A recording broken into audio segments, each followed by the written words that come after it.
we all went on location and we just took our tribes with us and we tried to like settle in and then go do something that was really like evocative and hard. It's like so rare you can get like 8 people together and no one's circle overlaps. Like everyone has something they do really special. I jumped at the chance for this. You created this sort of playground where you feel like a trapeze artist. It's a pretty novel, unique story. I haven't read one quite like it in my career. Once you decide, you got to jump in and commit. Just go do it.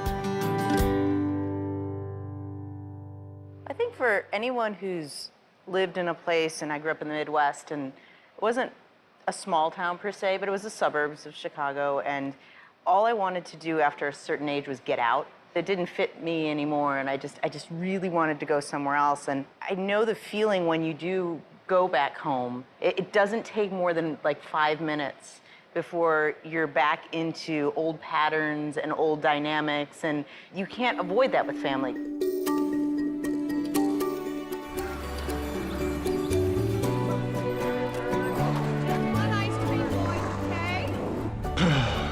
Here we go.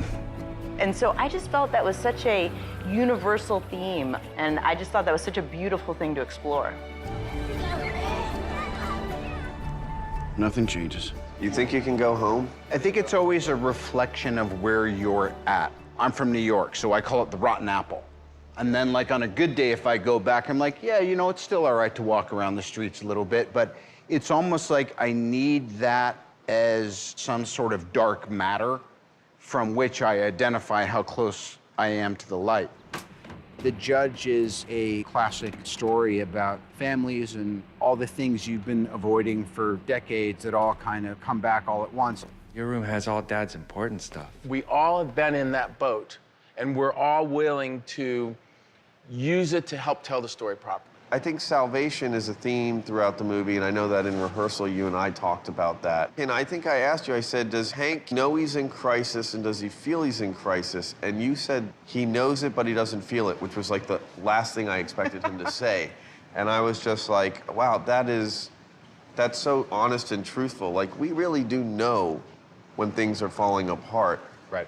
And we do everything we can to avoid feeling that. I don't think he's conscious of much. It's something he has to get through. Where's the family? Couldn't make it. School. Oh, I didn't know that kids in Chicago, they go to school in the summer. There isn't. They just do. I'm alone. And what's the story? There is no story. Huh. For the character of Glenn, what are the themes of the movie that are told through this That character? family can break your heart more than anybody. We need to establish a firm defense. There's no we here, Henry. This was an accident, period. Any decent lawyer can argue this easily. And by decent, I mean honest. I wish I liked you more. Once I got into the editing room, you know, you're always learning the dynamic. And one of the things that was so clear was the fact that all of these people in the family were being held captive by the father-son relationship between you and the judge. Absolutely. That until this thing was resolved, nobody was going to move forward. I think there's a lot in this that reminds me of some of the great dramatists of Miller, you know, of Biff in Salesman, of Long Day's Journey, that kind of family dysfunction that is either healed through the drama or is exacerbated.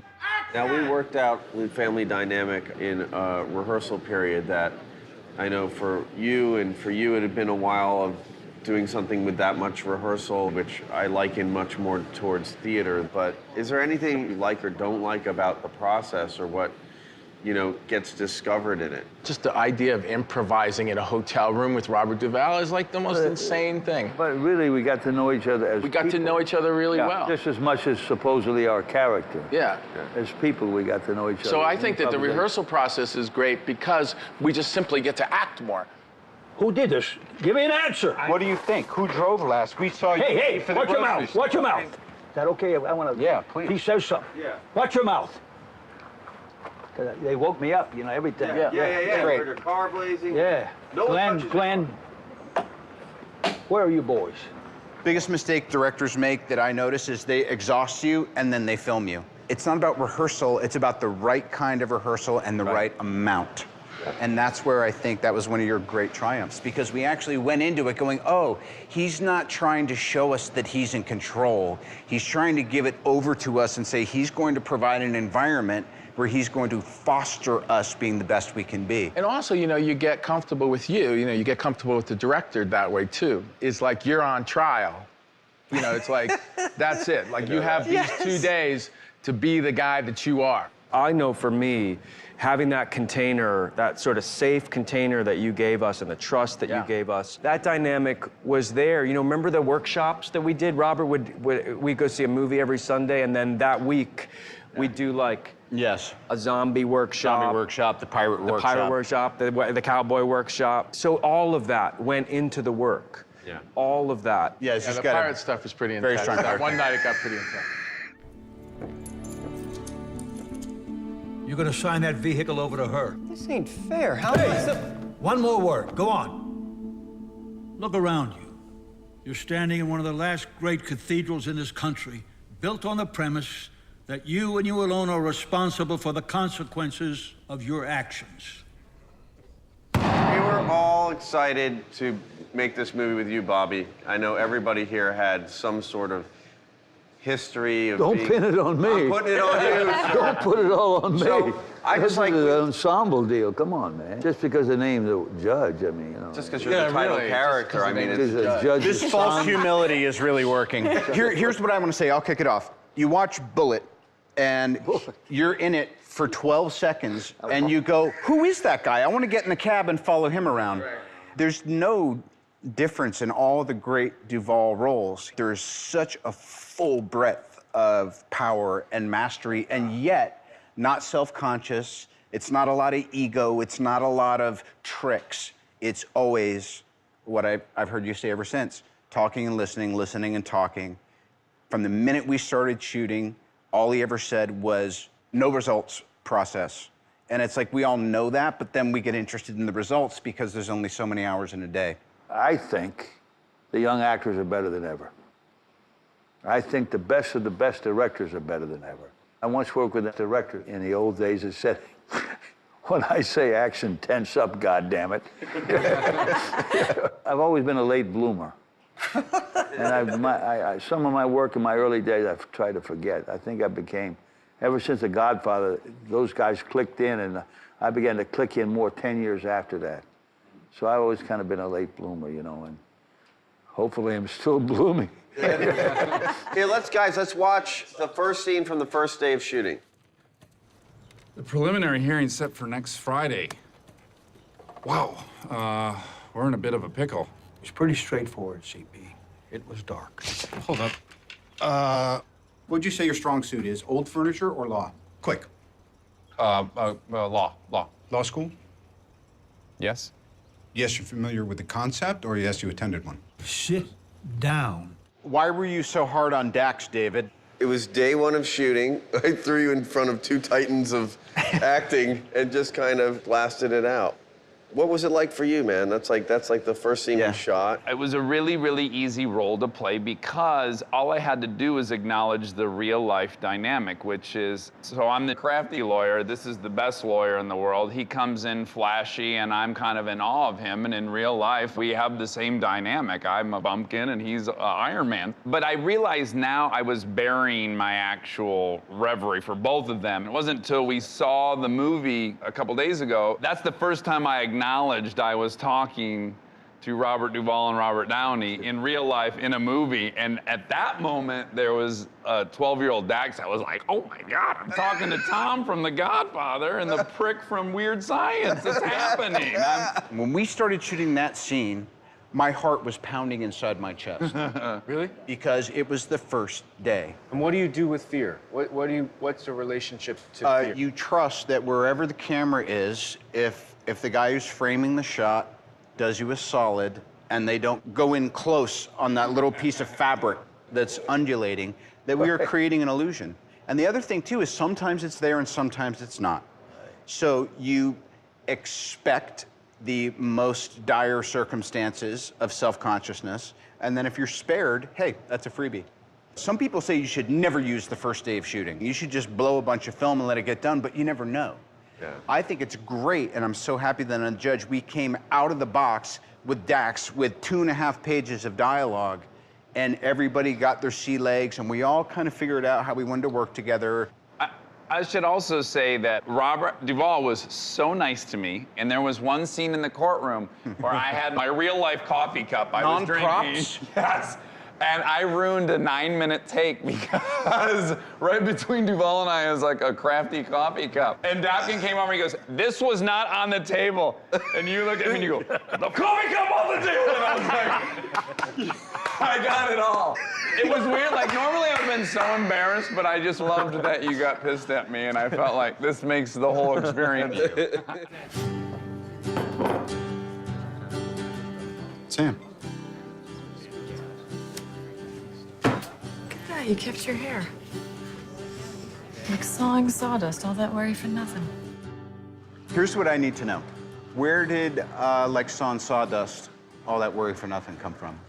She's a country gal. She knows about sawdust. She chops her own wood. Okay. She grows her own kale. She's like the original hipster, man. She's had deer tattoos before anybody else. Right. You know? You know, I look at Sam, I just dug her. I love this chick. I work from the outside in. I want to figure out how a character moves through space. What is that gate? And that was like the key for me with Sam. It's like, okay, well, she's got some souls, you know? She's a hip kind of a gal. Like, there's got to be something anchored and heavy and lithe, smooth. She's a cowgirl at heart. Whatever had or hadn't happened in the past, I was going to be the hero of my own story. I think from the start, she was like a really simple melody. I meet you, and the arpeggios run. It's good. We're in. I'm pretty shy by nature. I've had to work towards masking that. And you're gregarious, you're chatty, and I'm a better listener. I mean, in that way, it works out really well because there's so much play, and he's so playful. Then you have to be receptive to that because that is chemistry. It's the nuance of performance is throwing curveballs and jumping on it and that give and take, that dueling. And it is a skill to be honed. And not resting on those laurels either. You know, I always say, beware the great reed.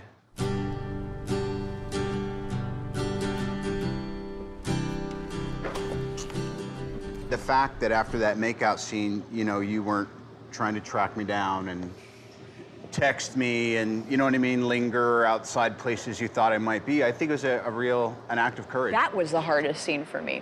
Only because your beautiful wife is 3 feet away from me, in front of a screen. And you're having a ball. Watching multiple takes. That's us. That's our family.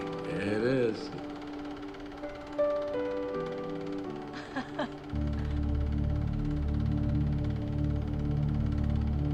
Turn it off. All right, speed it up, man. Let's go, let's go. Give him a chance. Dale. You all come from very different backgrounds. Meisner, Strasberg, Method, I don't know what, Alley Cat. The alley cat approach. When you have a scene like this, how do you approach it? How do you execute it? Just get mad. Just do it. I don't think you can intellectualize where you came from or whatever. Try to stay as close to your person as you can. Your own temperament, you know, let that take over, your own temperament. Told you everything I knew! You decided I should. There was an improvisational thing in that scene, even though there were lines. There was an improvisational thing underneath that existed besides the lines. But you don't get in your own way. Did you ever get in your own way? Of course. Everybody does. Try not to, but, you know. From the time the scene starts, the whole scene is about not feeling it, but sitting on a feeling that's trying to be felt that I won't let myself feel. But to me, when you kick over the projector, I can't control what I'm trying to sit on anymore because of what you did to him. I can get away with anything I can get away with because I'm the head honcho. Yes. But then I overstepped it when I got my way with him, and then you stepped in because, justifiably so, because I overstepped my being the guy. And you never do anything like that to him, so you're out of line. So I now feel it's okay for me to confront you, and I have to trust that that's gonna inform what happens. That's it. I'm so sick of you. I'm tired of the way you decide how the world is gonna run. What, are you gonna parcel out who gets to say and do what and when you say it? I decide in this house, you can go decide in your house. No, I can't. Because I'm stuck in purgatory with a client who's doing everything in his power to be found guilty. Because you held out on me. I told you everything I knew. Wrong! You told me everything. You started it. No, guys, come on. Get out of my way. Easy. Get out of my way. Cut it out. Guys, where are you going? To me, this scene is the blasting cap to our scene that the judge wins and represents a new low for Hank. And I know that for you, Mr. Strong, this was a huge moment. More than anybody, you were on fire with your process. For my character, for Dale, the film that's in this projector and the projector itself is tantamount to it's his heart. So it's as if his heart is being trampled and broken because it's his family. These movies are all he has of our lives earlier when there was still harmony and when our mother was still here. And so that day, I carried around some objects with me. I went to the town I grew up in. I got a rock from this stream I used to go to with my mother. I had this one picture of my mother holding me up when I was a baby. I don't have a lot of pictures I witnessed from my childhood. When he did it, And this is my only copy. Because we were in the scene for 2 days. And so we didn't get to the moment that covered my reaction until the second day. Yes. And I felt like, fuck, I'm depleted. And this happened to me a lot in the film. I've had the experience as authentically as it's going to happen, but there wasn't a camera on me. So when you guys started doing sound speed and everything, and I kind of just took some space from everyone, and I took the picture out of my mom, and I ripped it in half because it's the only one I had, and I felt like that's what he's doing with the film in the projector, and I knew something was going to happen to me, and something did start happening to me, and I think on that take, the projector got caught on a wire, which is just the sort of vicissitudes of filmmaking. But there was something came out of me. It's the act of making that sacrifice. It's the act of doing that little bit of shamanistic offering, you know? Yeah, it felt like something. And also the fact that you're not the one that's supposed to judge whether it's working or not. Right. You're the one that's in the process. But that's hard. I'm always trying to control it. I'm always watching it, and I'm trying to knock myself out. Yeah, which is of that. fine, because that's your deal. But Yeah. the point is that the next take is going to be just as good for reasons that you could never think of. Right. Yeah. Yeah. So what do you remember about how you were... That scene? Yeah. I knew it was going to be a tough scene. And I knew that if I just stayed in the area that I was feeling real, the most real, putting my arm around my film wife, seeing my sons, listening to his voice and him breathe during the scene, and occasionally, you know, we would glance at each other occasionally. That's what took me through the scene. And just letting that feeling that I've had for a day just be that feeling, you know, be it. You don't know what my life is like, okay? Mom is gone, all right? And Dad is... Don't pat me, don't pat me. I'm the big brother here. You don't pat me. I want to talk about Glenn because I have never seen the hero of a family been played with a more miserable disdain in my life. And I also think the fact that he's a guy who had this imagined future and that it was cut short, and he has stayed home and he's made purgatory his home. He has accepted his lot in life, but there's something underneath it that is so broken and so pissed off. He was tough, but oh, come on, it wasn't that bad. Remember fishing? Lake house. Yeah. That's right. He used to tell us all to be quiet. You're scaring the fish away. I was thinking, Vince, the very first day you came in and you insisted, or rather you suggested, that your first interaction with your brother in decades is that you talk about a parking spot. Where'd you park? I'm on the street. I parked up. Tried to get a space in the big lot. I had to go around. And that, to me, is that thing of obscure what's going on and be focused on something that is generic. And that means it's so important to him. Every day I would go in and I would make sure that I was completely open the whole time. So that if he made me laugh, I could either choose to laugh or cry on the spot immediately. If he did something that was so cute you wanted to hug him, I could laugh or cry immediately. My deal was to be like that in every scene. I just wanted to, you know, have a moment before you run out, you know? Just gonna get some air. No, but you disappear. I just want to...